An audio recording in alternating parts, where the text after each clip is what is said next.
Of your work, I never thought Michelle Pfeiffer is so beautiful in this movie. Can you talk about how you created that with yourself, Tim, and Michelle Pfeiffer?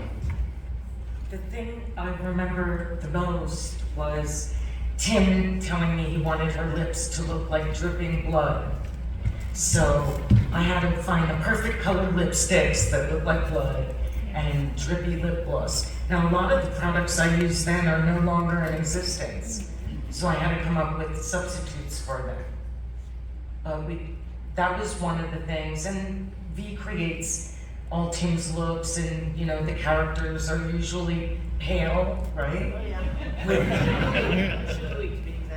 With dark around the eyes, and so that was kind of the look that we went for. How long was the makeup? How long did it take to do that makeup on it? I think it took about an hour and 15 minutes. Yeah. It's such a beautiful makeup. Oh, thank you. Yolanda, it's so amazing to get to talk with you. I'm such a fan of your work. What was it like going into this film? You also had done a number of films with Tim as well.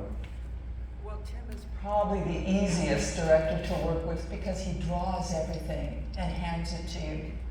He said, I'd like the poodle lady to look like this. And he said, but we have a problem with the dog. He's been shaved. So Tim said, make him a wig. Make him a wig.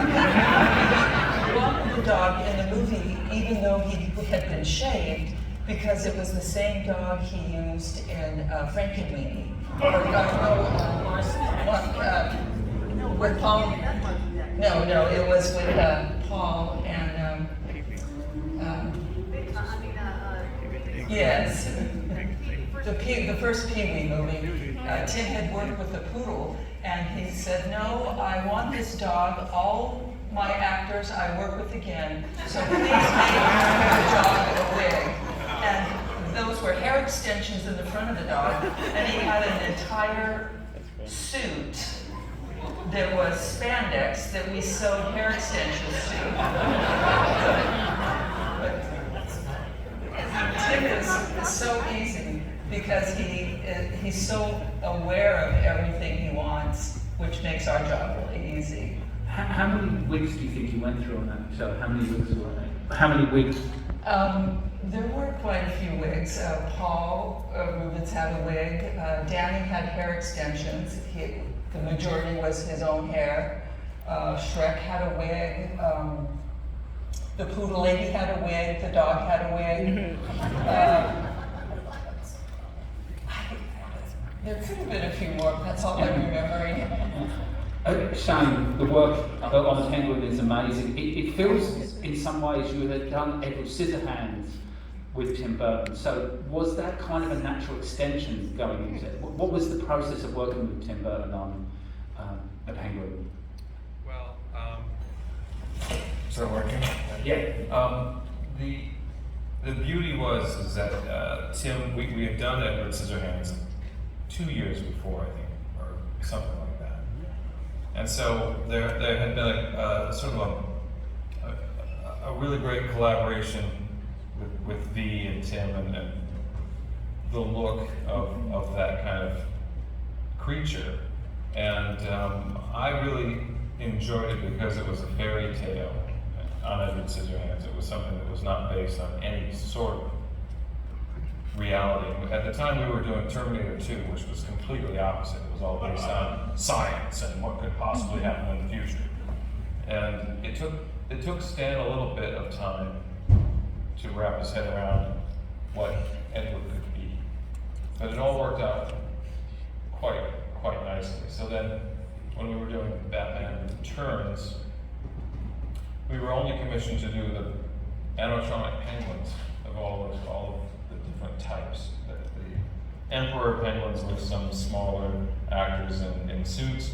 There were a lot of animatronics for the bombs and such.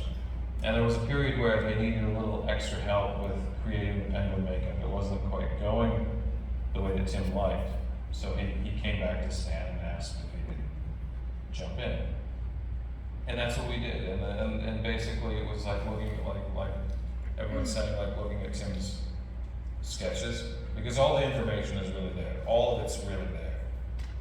It's his style, it's his famous style, but if you really dissect it, you understand like what the essence of the character is.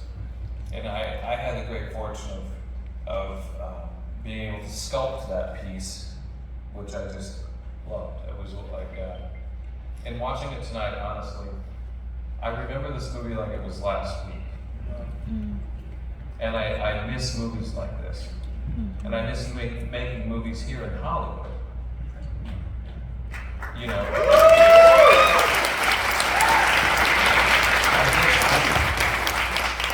I've known all of these people. Predator. This is like a family reunion, and it's a beautiful thing. And I'm pleased that the film really holds up so well. But the essence of creating the character of Tim was always one of great collaboration with Stan, artists like myself, the hair department. I miss those days very much. Carmen, it's so great to meet. Your work is extraordinary. The art direction on this movie is stunning.